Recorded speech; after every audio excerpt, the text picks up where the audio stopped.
Bueno, pues hoy tenemos el placer de tener aquí con nosotros a la doctora Soledad Andrés. Muchas gracias, Sole, también por tu generosidad, por querer compartir con nosotros esta tarde. Deciros que Soledad es experta en longevidad y en well aging. Ella nos va a contar un poquito ahora que se va a presentar también ella su trayectoria, que es muy interesante. Y bueno, espero que aprendáis mucho y que sea una tarde maravillosa. Así que, Sole, te dejo ya a ti que los mandos, así que tú ya puedes Perfecto. compartir. Ahora mismo comparto pantalla. Buenas tardes a todos. Muchas gracias por estar aquí hoy a la tarde reunidos con nosotros. Gracias, Carmen, por la invitación a todo el equipo de Inmunotech y también a Elena, que me hizo conocer un poco todo este mundo. Y la verdad es que estoy súper contenta y con muy buenos resultados. Voy a compartir ahora sin más preámbulos la pantalla, a ver si puedo. Me dicen si se Sí, ve. sí, ya está. Ok. Todavía no está en modo presentación, pero ya te ve, ya la vemos. Perfecto, ahí creo que estoy en modo Ahora presentación. sí, Puede correcto. ser. Muy bien. Bueno, hoy un poco Carmen me había dejado libre el tema de lo cual podríamos hablar hoy, cómo relacionar el glutatión. Y la verdad es que el glutatión es una molécula clave en la longevidad. Entonces, si nosotros queremos cumplir los años sin enfermarnos y estar bien y funcionales, el glutatión tiene que ser preservado a nivel celular. Y un poco el título de esta charla es el glutatión como guardián de la longevidad que nos está cuidando para que a medida que vayamos envejeciendo estemos cada vez mejor. Esto es un poco mi trayectoria, que es lo que decía Carmen. Yo soy médica internista, que se conoce también como médico clínico, y luego me adentré un poco más en el tema de longevidad, genómica, farmacogenética, toxicología ambiental, medicina biológica, que son mis maestrías. Son todas estas disciplinas que yo uno en la consulta a la hora de atender un paciente y de poder evaluarlo, ¿no? Y para hablar de longevidad, lo primero que tenemos que saber es qué es el envejecimiento. Entonces, saber que todos vamos a envejecer, no podemos escapar de eso en este momento, ya que es un decline progresivo de las funciones biológicas y esto nos va a hacer más susceptible a enfermarnos e inclusive a tener mutaciones del ADN. Pero acá es muy importante saber que hay un envejecimiento que se considera normal y un envejecimiento que se considera patológico. Entonces, el envejecimiento normal es cuando a medida que yo voy cumpliendo los años, voy a tener desgaste de mi cuerpo. Entonces, las articulaciones van a tener artrosis a partir de los 50, voy a tener presbicia cerca de los 40, pero hay enfermedades que nunca son normales en el envejecimiento. Por ejemplo, una hipertensión nunca es normal, una diabetes nunca es normal, un Alzheimer, una neurodegeneración nunca es normal. Pero estamos en una era en la cual la medicina y los médicos somos gestores de la enfermedad y no de la salud. Por lo tanto, ver un paciente sano es lo raro, es lo fuera de norma en este momento. Como por ejemplo, si alguien come de manera consciente y come bien, decimos, ¿estás a dieta? Cuando en realidad es lo que deberíamos estar haciendo todos. Entonces, hay como un poco que cambiar, desde mi punto de vista, los paradigmas para volver a entender el envejecimiento como un proceso biológico normal y que las enfermedades en este proceso biológico es lo que está fuera de la norma. Soledad, discúlpame, ¿puedes subir un poquito el volumen? Que hay alguna compi que dice que lo escucha muy A bajito. ver, déjame que yo ya me fijo. Ahí estoy al 100. No sé si se escucha mejor. Yo creo que sí que se oye mejor. Si no me van a sentir ruidito por ahí, me voy a acomodar el micro. Vale, Ahí mejor. yo creo que sí que se oye mejor. Ok, entonces, nosotros tenemos un camino que este dibujito yo les hago a mis pacientes en las consultas desde que nacemos, a medida que vamos cumpliendo los años y llegamos a ser adultos mayores, tenemos que transitar por este estado de salud permanente, sintiéndonos bien, sintiéndonos plenos, con energía, en la cual el cansancio no es parte de nuestra vida. Pero en algún momento podemos despegar hacia esta otra línea que es una línea de enfermedad. Y acá la pregunta que nosotros nos tenemos que hacer es ¿por qué? Porque si, por ejemplo, llega un paciente y me dice, tengo dolor y yo lo que hago es darle un analgésico y no indagar el porqué de ese dolor, de alguna manera yo lo voy a estar condenando a que él tome o ella tome una medicación de por vida sin poder investigar o pensar las enfermedades de la causa, sino pensando las enfermedades del síntoma. Entonces, en esta rama de la medicina de la longevidad, nosotros siempre tratamos de encontrar la causa como perros sabuesos. porque una vez que encontramos la causa, podemos ayudar a este paciente a transitar el resto de su vida en salud, que es un poco la idea, ¿no? Entonces, cuando nosotros pensamos por qué nos enfermamos o por qué envejecemos de manera acelerada, hay algunos términos que yo les quiero transmitir que parecen difíciles, pero son más fáciles de lo que uno cree. Uno de estos términos que ustedes van a leer o van a escuchar mucho es el exposoma. Y el exposoma son todas las sustancias a las que nosotros estamos expuestos a lo largo de la vida. Pero fíjense qué importante, nosotros estamos expuestos a estas sustancias desde que estamos adentro de la panza de la mamá, o sea, desde nuestra vida intrauterina. Entonces, en el exposoma nosotros tenemos que considerar cómo ha estado nuestra mamá, porque de eso va a depender nuestros primeros años de vida, y los primeros años de vida, como la etapa del embarazo y también la del adulto mayor, son las etapas en las cuales somos más susceptibles a los tóxicos. Y también contarles que los tóxicos que nosotros pensamos que son solamente externos, no es así, también tenemos tóxicos internos a los cuales nosotros estamos expuestos si nuestro metabolismo o nuestro organismo no está bien. Entonces, recordemos siempre que la etapa crítica para cuidar de la exposición tóxica es primeros años de vida, que es cuando el sistema inmune está inmaduro, y también en la panza de la mamá, que es la vida neonatal. Y acá un poco transmitirles algo que a veces no pensamos, y es que estamos crónicamente intoxicados, todos nosotros, o sea, sin excepción. Fíjense este artículo publicado en la revista Medicina de Buenos Aires de Argentina en el año 2013. Estamos, o sea, a partir de la Segunda Guerra Mundial, por ponerle una fecha, se han largado al mercado más de 80.000 productos químicos sintéticos, 80.000 en 50 años, de los cuales solo 200 han tenido una evaluación sobre neurotoxicidad y desarrollo intrauterino. Fíjense lo importante, de los 80.000 que han largado al mercado, solo 200 han sido estudiados para ver qué impacto van a tener en la vida intrauterina y en la neurodesarrollo o neurotoxicidad. Este mismo artículo, les repito que es del año 2013, ahora esto debe ser mucho peor, nos habla de 2.000 a 3.000 nuevos productos químicos presentados por año para ser autorizados. Y esto implica la producción de 5 a 500 toneladas de ciertos productos químicos anuales, lo cual es un impacto brutal para lo que es nuestra toxicidad o nuestro exposoma externo. De estos productos, 201 son neurotóxicos.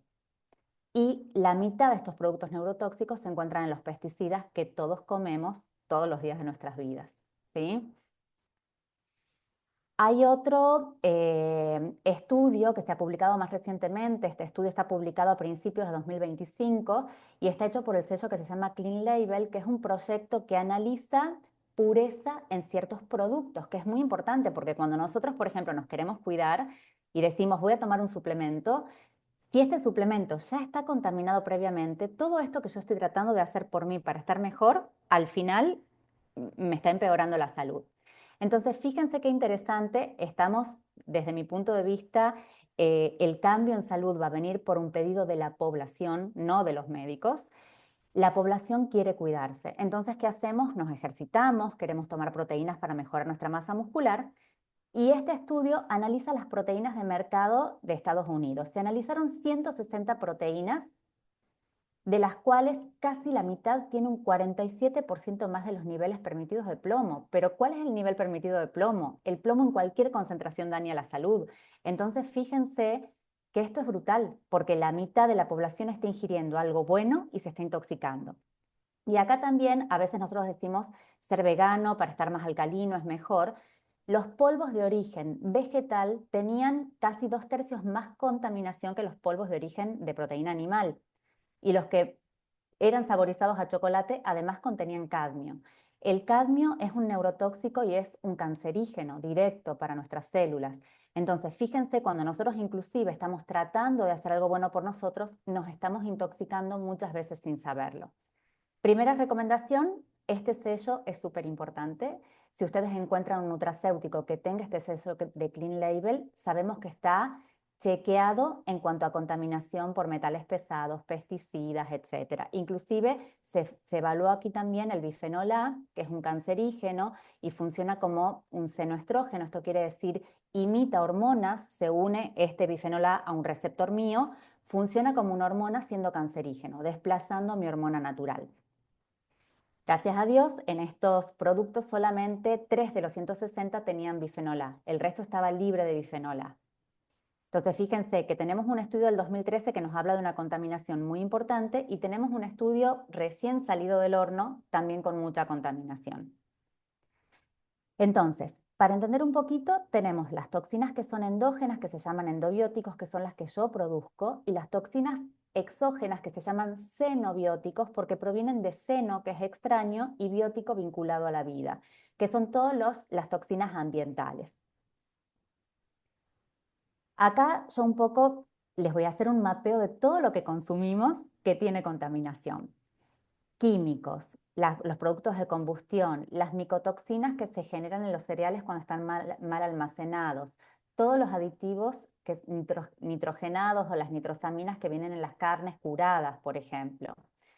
Eh, Disruptores endocrinos, como dijimos, el bifenol A, las pastas de dientes, los productos de cosméticas en las mujeres, las cremas, cómo cocino los alimentos, todo esto me va a dar mayor o menor contaminación.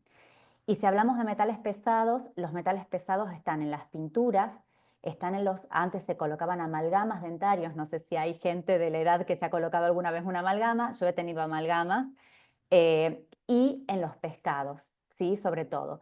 Y también, por ejemplo, el arsénico puede estar en ciertos materiales o utensilios de cocinas que utilizamos, como el teflón, que además tiene microplásticos, ¿no? Y también tenemos nuestras toxinas endógenas, que vienen, por ejemplo, si mi flora intestinal o mi flora bucal o mi flora pulmonar no está bien, yo voy a producir toxinas bacterianas que me van a intoxicar. Puedo tener una colonización por hongos o por parásitos que van a generar otro tipo de toxinas que van a sumar esta intoxicación que tengo. Los compuestos nitrogenados que salen del metabolismo de las proteínas y el principal hoy en día que genera intoxicación interna es el estrés con el cortisol. El cortisol es un disruptor metabólico y es un disruptor neuronal, al punto que es la principal causa de muerte neuronal no programada por tu organismo. Cuando yo estoy estresada, las neuronas mueren, ¿sí? Entonces, fíjense qué importante es no solo mirar hacia afuera, sino también poder mirar hacia adentro mío cómo estoy y trabajar sobre algo que también es la gestión emocional. Y otro término que van a leer quizás y que yo se los quiero transmitir hoy es el término de bioacumulación y biomagnificación. Esto un poco significa que los más chiquitines de la cadena alimentaria son los menos contaminados, pero los que estamos al final de la cadena alimentaria, que somos nosotros, somos los que recibimos contaminación de absolutamente todo. Entonces, una medida, por ejemplo, para disminuir la contaminación externa puede ser, en lugar de escoger un pescado grande como es el salmón o el atún, elegir un pescado más chico como la sardina que va a tener mucho menos contaminación, ¿sí? Lo mismo pasa a nivel de los animales, o tratar de escoger verduras orgánicas, ¿no? En el caso de que se pueda. Luego, si quieren, yo les puedo dar algunos tips de cómo eliminar los pesticidas. Y una de las preguntas que yo me hago es por qué a veces vemos una persona de 50 que parece de 40 o vemos una persona de 50 que parece de 70, ¿sí? ¿Por qué pasa esto? Y la segunda pregunta es ¿cómo quiero llegar? ¿Cómo quiero llegar a esa etapa de la vida? ¿Cómo quiero llegar a los 50, a los 60 y a los 70? Y empezar a tomar medidas activas a partir del hoy y el ahora para prolongar este estado de salud. Y ahora sí vamos a hablar, habiendo hecho una introducción de qué es el envejecimiento y por qué estamos como estamos, de qué es la longevidad. La longevidad nos habla de años de vida, vivir la máxima cantidad de años de vida posible para la especie, pero no solamente años, sino con buena calidad de vida. Esto significa que a medida que yo voy cumpliendo los años, sea funcional, pueda estar activo, pueda realizar mis actividades, me sienta enérgico, no tenga dolores, no tenga enfermedades. Esto es la longevidad. Depende de la genética, pero aunque no lo crean, la genética es el menor porcentaje.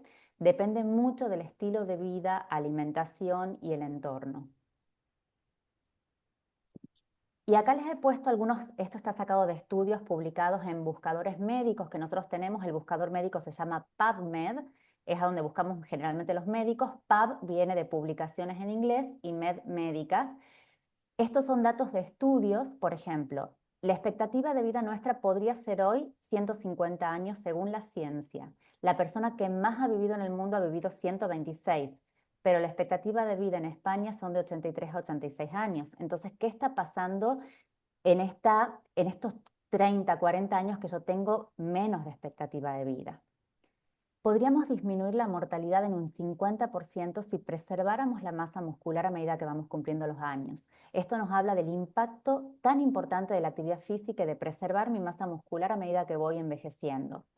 Y fíjense, este estudio es muy curioso porque han evaluado comida chatarra, yo le llamo así, se le puede llamar de otra manera, pero en este caso han evaluado algo que es muy común en Estados Unidos, que son los hot dogs o los perros calientes, y por cada perro caliente que me como, tengo 36 minutos menos de vida. Imagínense las personas que se comen 2 por día porque no pueden hacer otra cosa, o me como 1 por semana. ¿Cuántos meses, días, años estoy restando la vida? ¿Mm? Y esto nos habla un poco del impacto que tiene la alimentación sobre nuestra expectativa de vida o nuestra longevidad. Segunda pregunta, si conocemos por qué ocurre, ¿podemos retrasar o revertir el envejecimiento? Hoy en día la respuesta es sí. El envejecimiento es multifactorial, como ya hemos podido ver, hay toxinas, hay genes, hay epigenética, hay muchas cosas que conjugan a favor o en contra de que vivamos más o menos, pero la realidad es que hoy nosotros podemos, yo uso una palabra que se llama hackear, porque no podemos no envejecer, pero sí podemos retrasar y revertir. Entonces, yo tengo 46 años, no tengo presbicia todavía, cuando la debería haber tenido cerca de los 40 según lo que dice la ciencia. Y esto no es porque quizás mi genética sea ideal, sino es porque yo hago cosas para que esto no suceda todavía. Probablemente tenga presbicia cerca de los 50, pero he logrado ganarle 10 años a una enfermedad por envejecimiento, que no es enfermedad, es desgaste. Esto es una fotito de una revista que se llama Cell, que es una revista bastante importante a nivel científico, publicado en el año 2013, que nos habla de lo que nos lleva a envejecer, ¿sí? Como van a ver, hay un montón de factores que nos van a llevar a envejecer. De esto podríamos estar hablando 5, 6, 7 horas, 2 días, 3 días, pero hoy yo voy a hablar solamente de uno de los factores que nos lleva a envejecer y que vamos a poder modificar con esta molécula maravillosa que es el glutatión, que se llama disfunción mitocondrial. La mitocondria es una partecita muy pequeñita que nosotros tenemos adentro de la célula, que es nuestro motor energético. Cuando la mitocondria funciona mal, nuestro cuerpo funciona pésimo y nos vamos a sentir cansados. Entonces, yo muchas veces lo comparo con el motor del coche. ¿Qué pasaría si nosotros a nuestro coche, en lugar de ponerle una gasolina sin plomo, le ponemos un aceite de girasol? ¿Cómo va a andar ese coche, ese motor? Ese motor va a andar fatal, porque no le estamos poniendo el combustible que necesita. Y al andar fatal no va a generar lo que necesita, que es desplazarse o llevarnos a algún sitio. Y acá, cuando nosotros hablamos de disfunción mitocondrial, vamos a tocar una de las teorías más importantes a nivel de envejecimiento, que es la teoría de los radicales libres, que está propuesta desde el año 1956 y hoy en día se sostiene vigente. ¿Por qué? Porque absolutamente todas las enfermedades crónicas y degenerativas y el envejecimiento se asocia con un aumento de estos radicales libres, ¿sí? Y el problema no es solamente que aumenten, sino es cuando yo pierdo el equilibrio, por eso es esta fotito, y los radicales libres son muchos y el poder antioxidante de mi plasma se queda corto para contrarrestar esta agresión. Cuando esto sucede, yo tengo mucho de esto y poquitos antioxidantes, voy a entrar en un estado que se llama estrés oxidativo celular, ¿sí? Que es lo que nos lleva a envejecer y a enfermar de enfermedades crónicas. Para esto yo les voy a contar un poco qué es un radical libre. Nosotros tenemos adentro de nuestras células átomos, que es la estructura más pequeñita, ¿sí? Y los átomos tienen en sus órbitas externas estos circulitos que yo les he puesto acá, que son los electrones. Un radical libre es un átomo que le falta un electrón. Entonces esto lo hace súper inestable, agresivo, y va a estar chocando permanentemente contra otra molécula buscando sacar un electrón o robarle un electrón. Cuando esto sucede, esta molécula se transforma y saco este electrón, se transforma inmediatamente en un radical libre. Entonces es un fenómeno en cadena que es muy difícil de parar para el organismo cuando no tengo los antioxidantes necesarios. ¿Cuál es el problema? Este radical libre va a chocar contra todo. Entonces, por ejemplo, si choca contra un aminoácido que configura una enzima, la actividad de esa enzima ya no se puede llevar a cabo. Entonces, si nosotros, por ejemplo, estamos por hablar hoy de glutatión y este radical libre choca contra la cisteína, que ahora lo vamos a ver, que es un aminoácido que conforma el glutatión, la molécula ya no se puede formar. Y si choca contra la membrana celular, la va a deformar y la membrana celular, luego van a ver imágenes de células en vivo que les he traído, eh, es una estructura totalmente maleable y flexible porque esto permite el intercambio con el exterior de la célula. Pero cuando el radical libre choca, la vuelve inestable, la mella, ¿sí? Y la membrana celular deja de cumplir su función.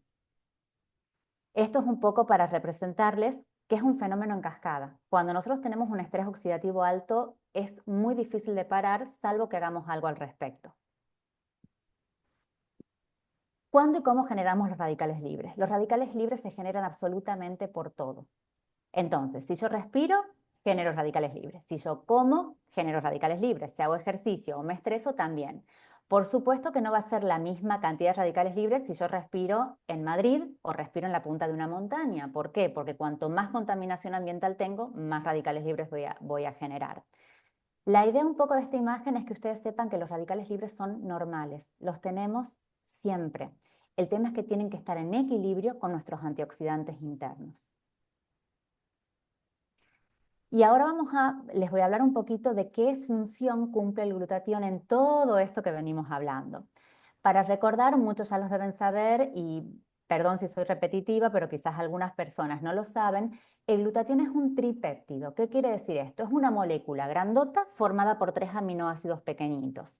Un aminoácido es la glicina, otro se llama cisteína y otro se llama ácido glutámico o glutamato.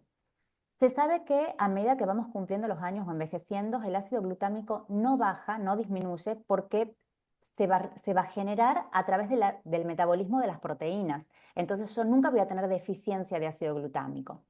La glicina es un aminoácido muy abundante, por ejemplo, si yo me preparo un caldo de huesos, eso es casi todo glicina, entonces me es fácil incorporarlo. El problema acá lo tenemos con la cisteína. La cisteína es un aminoácido que si bien se encuentra en los alimentos, tiene dos problemas fundamentales. El primero es que se destruye con la cocción, entonces si yo me quiero preparar un brócoli que tiene cisteína y lo cocino, se destruye con la cocción.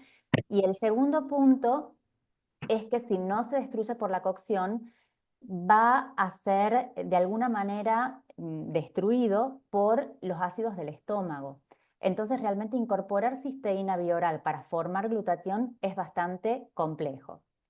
El glutatión es el antioxidante intracelular más abundante de mi cuerpo, ¿sí? Por eso se lo conoce como el antioxidante maestro o la molécula de la vida. Y acá es importante que si yo, por ejemplo, tomo glutatión bioral, mi cuerpo lo va a separar en estas 3 moléculas y adentro de la célula por un sistema enzimático las va a volver a formar. Pero si en esta separación mi articulación necesitaba, por ejemplo, glicina, esa glicina no va a ir a formar glutatión, va a ir a la articulación, ¿sí? Entonces, la forma que yo tengo de hacer que mi cuerpo tenga un buen nivel de glutatión es dándole los que llamamos nosotros los precursores, que son estos aminoácidos, fundamentalmente es la cisteína. El glutatión es tan importante, ¿se acuerdan que hablamos de los radicales libres? Cuando yo tengo mucho estrés oxidativo, el daño celular puede ser irreversible. Cuando este daño celular es irreversible, la célula tiene 2 caminos biológicamente posibles. O muere de una manera anticipada y yo voy a envejecer o voy a tener enfermedades anticipadas, o muta el ADN y esto lo hace la célula tratando de sobrevivir y tratando de cumplir su mandato biológico. Pero en este tratando de cumplir lo que hace es una mutación que me puede generar, por ejemplo, un cáncer. El glutatión va a rescatar a la célula de ese daño irreversible. En las mitocondrias, el glutatión frena o regula este estrés oxidativo y es fundamental para proteger el núcleo de la célula. No sé si quedó trabado. ¿Me escuchan ustedes? Sí, Sole, se escucha bien, sí, sí. No sé qué pasó con la presentación que no corre. Ah, que no pasa igual, a lo mejor. Dame un segundín, Sí, no te preocupes. que ahí vamos a ver.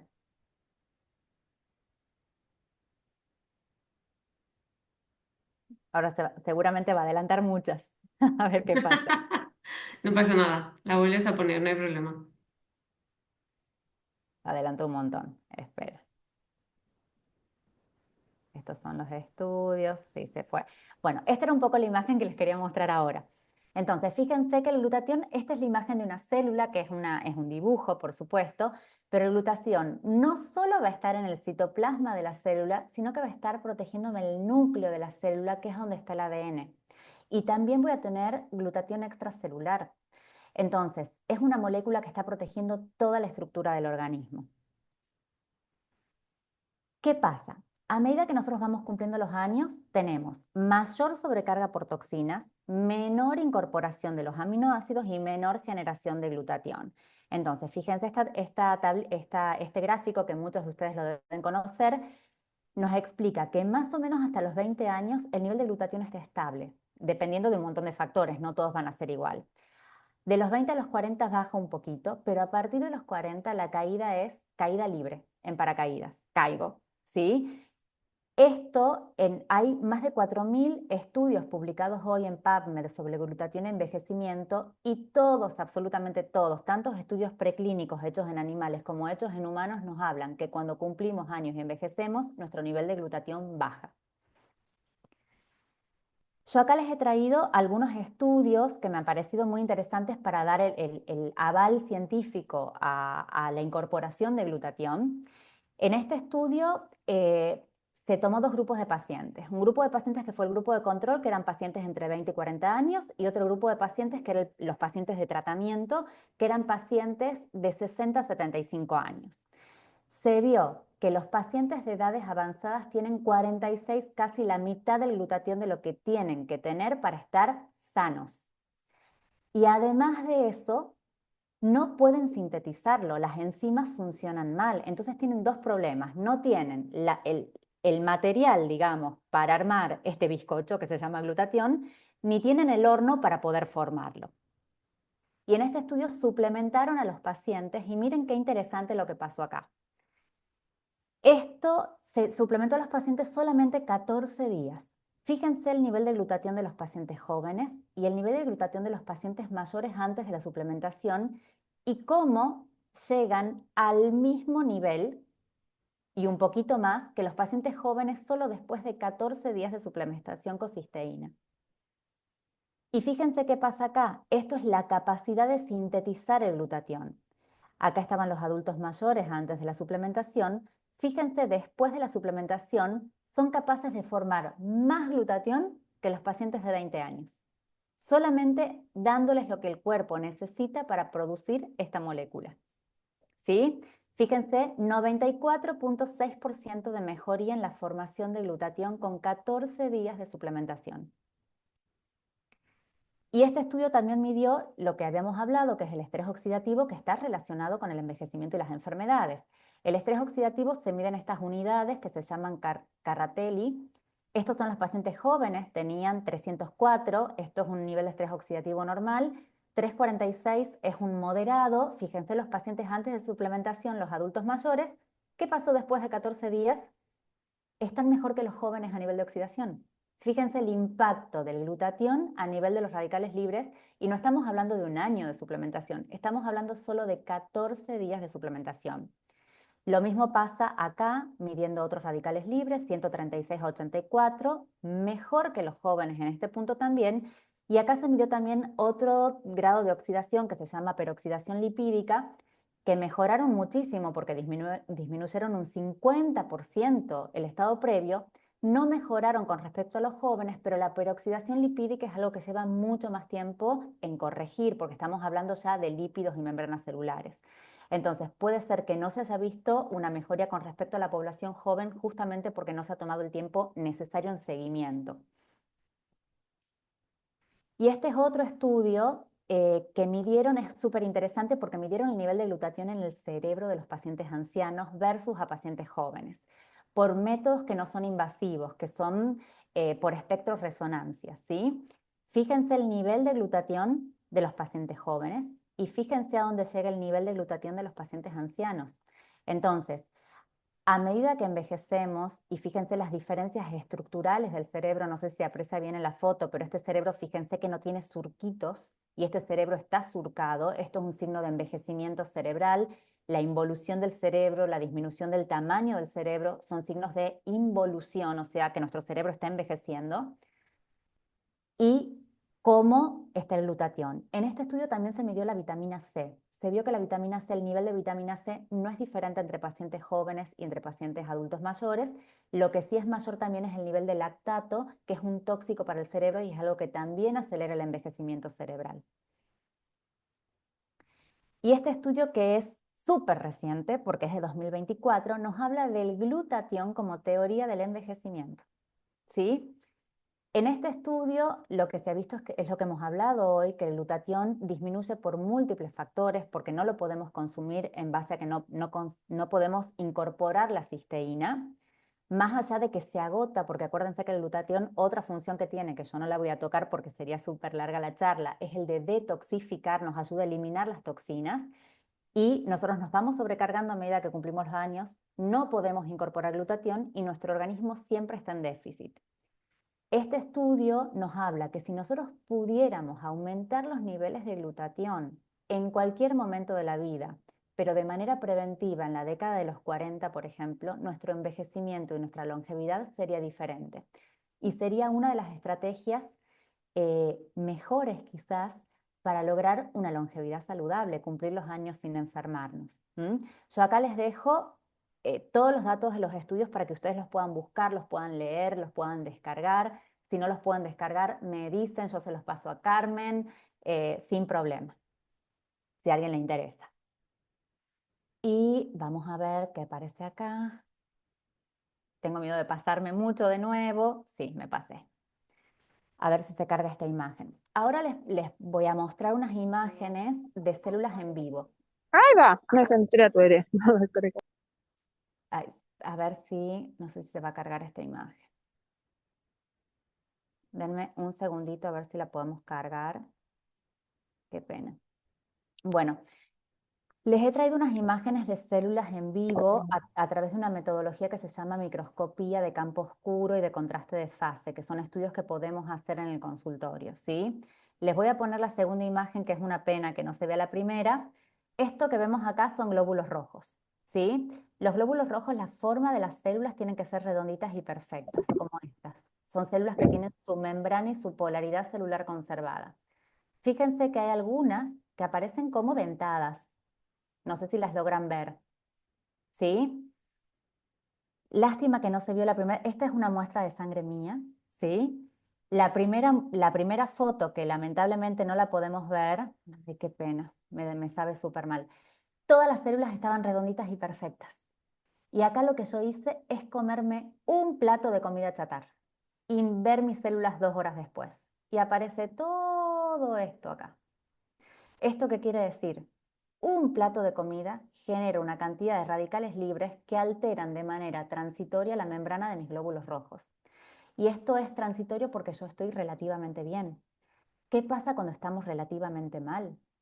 Este cambio puede no ser transitorio y lo que yo les pido acá es, en cierta manera, una concientización a que esto que yo veo en glóbulos rojos está pasando en mi retina, en mi riñón, en mi corazón, en mi cerebro, está pasando en mis tejidos.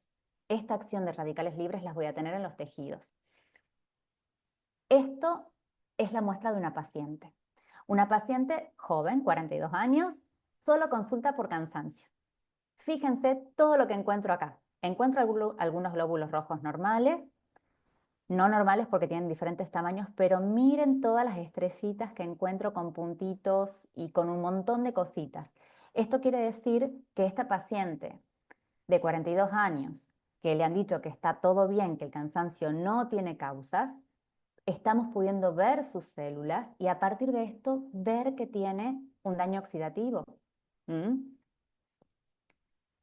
Y ahora les quiero mostrar, esto es un videíto que hice, cómo se ven en el microscopio estas células. Fíjense que parecen células enojadas, como casi un coronavirus, nos recuerda la imagen casi de un virus, están enojadas, reactivas. Pero en realidad, por más que nosotros veamos esto y digamos están enojadas, esto es un grito de auxilio de nuestras células hacia nosotros para que cambiemos las cosas. Nos están pidiendo ayuda, ¿sí? Y este otro videíto, a ver si se carga, son mis células. Fíjense qué distinto que es esto a lo que hemos visto antes. Esto que ven acá, que es una célula más grande, es un neutrófilo, que es una célula de inmunidad que está trabajando para mí, cuidándome. Y el resto son glóbulos rojos. Hay algunos que pueden no estar bien, pero la mayoría son redonditos. ¿Sí? Entonces, esto es un poco para mostrarles el impacto que puede tener un estrés oxidativo, los radicales libres en nuestras células, que es invisible para nosotros, ¿no? Es intangible. Esto lo hace un poco más tangible y podemos decir, wow, ahora entiendo por qué estoy cansada, ahora entiendo por qué tengo este problema hepático. Mira cómo están mis células. ¿Mm? Y como final de la presentación es invitarlos a construir juntos y construir junto a sus pacientes una longevidad saludable. Decirles que esto es posible. Eh, Siempre, a cualquier edad de la vida, nosotros tenemos la oportunidad de ayudar y la oportunidad de cambiar la realidad de alguien. Y esto es muy importante. Entonces, con pequeños cambios tenemos grandes resultados. En esto el glutatión es una molécula maestra que nos va a ayudar a construir la longevidad saludable junto con nuestros pacientes. Muchísimas gracias por la atención.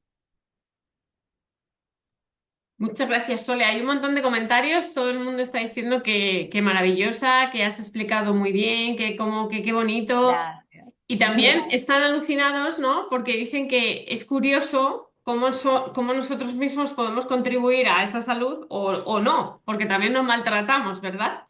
Exacto.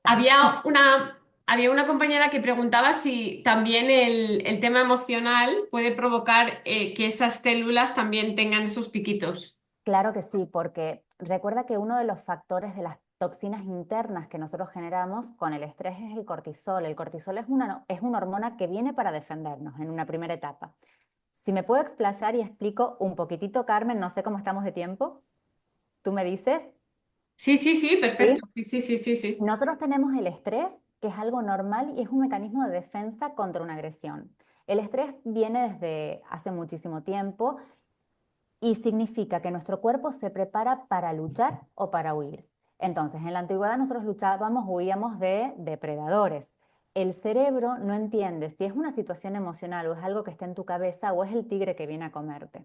Entonces, en esta primera etapa, uno genera adrenalina, noradrenalina y cortisol, que son hormonas que me van a permitir luchar, huir y no quedarme paralizada, ¿no? Para que no me coma el tigre. Si este estrés no se soluciona, esto significa si yo me quedo rumiando el pensamiento todo el tiempo, me acuesto pensando, no puedo dormir, el estrés empieza en una etapa, en una segunda etapa que se llama disestrés, que ya no es un estrés normal, a donde este aumento sostenido del cortisol va a generar grandes deterioros, entre ellos mayor radicales libres y mayor estrés oxidativo celular.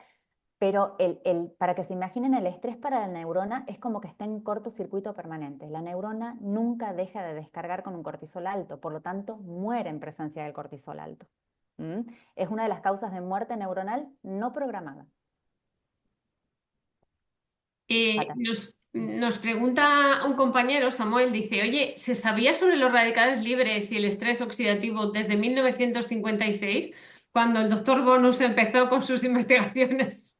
Es la teoría que se ha sostenido más años. Hay equipos, nosotros podemos presumir el nivel de estrés oxidativo de los pacientes a través de la microscopía, como yo les he mostrado hoy, pero hay equipos médicos que miden niveles de radicales libres, como el que hemos visto en el estudio, que también son equipos médicos que yo, por ejemplo, tengo el mismo que he usado en ese estudio, lo tengo en la consulta, y que nos sirve para realmente saber dónde está parado nuestro paciente a nivel de radicales libres de oxígeno en este caso. Sí se sabía. Claro, Lo que pasa es que es poco conocido para nosotros, claro, es lo que te iba creo a yo. decir, que igual para el público en general, pero gracias a vosotros que hacéis esta labor tan importante de divulgación, pues cada vez tenemos también más herramientas, ¿no? Y más Se sabe conocimiento. más. Me pregunta aquí una compañera si puedes aclarar, por favor, la diferencia entre tomar un percusor de glutatión, tomarlo externamente o incluso inyectarlo. Ok. El glutatión es una molécula muy grande, ¿sí? Cuando una molécula grande como una proteína o un tripéptido ingresa al organismo, el organismo lo que hace es cortarlo en trocitos pequeños, hasta que quedan las partecitas más pequeñas que se llaman aminoácidos, ¿sí? Entonces, si tú tomas glutatión como glutatión, estás tomando una molécula grande. Cuando esta molécula entra a tu organismo por vía endovenosa, por vía rectal, por vía oral, de forma liposomada, como quieras tomarlo, el organismo lo va a desensamblar y adentro de la célula, a través de unos sistemas enzimáticos, se va a volver a formar el glutatión. Entonces, lo primero que pasa, el sistema enzimático agarra el glutamato y le une la cisteína. Después, a esas dos moléculas le une la glicina, pero esto pasa adentro de la célula por un sistema enzimático. Entonces, necesitan desarmarlo porque el glutatión es tan grande que no puede pasar a través de la membrana celular.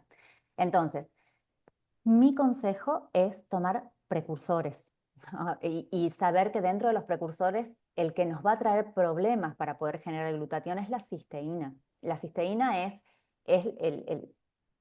el talón de Aquiles del glutatión en realidad, porque si yo no puedo incorporar cisteína de una manera clara, no voy a poder formar glutatión porque yo voy a tener harina y azúcar, pero no tengo huevo, entonces no puedo formar el bizcocho, es un poco eso. Claro, No sé si he respondido a la pregunta. Si quedan dudas, me dicen. yo creo que sí, que está claro. Nos preguntan también por aquí el tema de los tips que has comentado antes para eliminar las pesticidas. Bueno, los pesticidas se pueden eliminar. Hay un estudio de la Universidad de Massachusetts de hará unos 3 o 4 años que nos habla de alcalinizar las aguas para eliminar los pesticidas. ¿Qué hago yo? Transmito lo que hago yo en casa, ¿sí? Una fuente súper grande con agua. Y a esa fuente grande con agua le pongo vinagre en una concentración de 10 centímetros cúbicos de vinagre por litro de agua. Tiene que ser vinagre de manzanas, ¿sí? Se dejan frutas, verduras, todo lo que yo vaya a consumir durante 20 a 30 minutos. Esto elimina el 98% del pesticida de las cáscaras. Entonces me hace que yo pueda comer, por ejemplo, una papa o una patata con cáscara, porque por ejemplo, si yo como una patata con cáscara, disminuyo la absorción de un hidrato de carbono en un 50%. Entonces, si tengo que bajar mis niveles de azúcar por alguna cuestión metabólica, puedo comer una papa o patata con cáscara, de esta manera cuidándome de los pesticidas. Una vez que han estado sumergidas 20 a 30 minutos, las saco y bajo el agua del grifo las tengo que fregar con una esponjita, un cepillito o algo para terminar de sacar el resto que queda. Y ahí están listas para consumirse. Todas las verduras de hoja, por ejemplo, que yo no tengo otra manera de eliminarlo, también es una buena medida. Aguas alcalinas. Perfecto, qué bien. Hay una compi también que ha hecho una pregunta relativa, te la voy a hacer, a los Sí, glóbulos porfa. rojos. Debe haber se quedado ahí. Dice, ¿qué significa que los glóbulos rojos sean muy grandes a nivel salud? A nivel salud, un glóbulo rojo grande puede significar muchas cosas. Se llaman macrocitos. Ese es el nombre que tienen. Y en general un glóbulo rojo grande nos está indicando que hay déficit de una vitamina que es la vitamina B12. Para que el glóbulo rojo se forme, nosotros necesitamos hierro, que es lo que conocemos habitualmente, pero necesitamos dos vitaminas, que es el ácido fólico, que es la vitamina B9, y la vitamina B12. Cuando hay déficit de vitamina B12, los glóbulos rojos se ponen grandotes. Entonces ahí hay que estudiar, por ejemplo, una deficiencia de B12. Claro. Y Soledad, hay una pregunta que, bueno, habría que ver el caso en concreto, ¿no? Pero bueno, Sí, hay una compi que dice que su hijo está tomando el inmunocal, entiendo, glutatión, entiendo, que se refiere a ok. inmunocal, y dice que tiene parálisis cerebral infantil. Dice que Ujú. sí verá resultados. A ver, es muy difícil Claro, eh, sin valorar, sin saber. decir si va a tener resultados. Claro, Lo que sí a ciencia cierta yo le puedo decir es que va a mejorar los niveles de glutatión y esto va a contribuir en disminuir la oxidación celular y en mejorar el funcionamiento de células y sistemas, no solo células, sino sistemas. Entonces, por ejemplo, si yo tengo neuronas saludables, la neuroplasticidad es más posible que si yo tengo un estrés oxidativo alto en mi cerebro, ¿sí?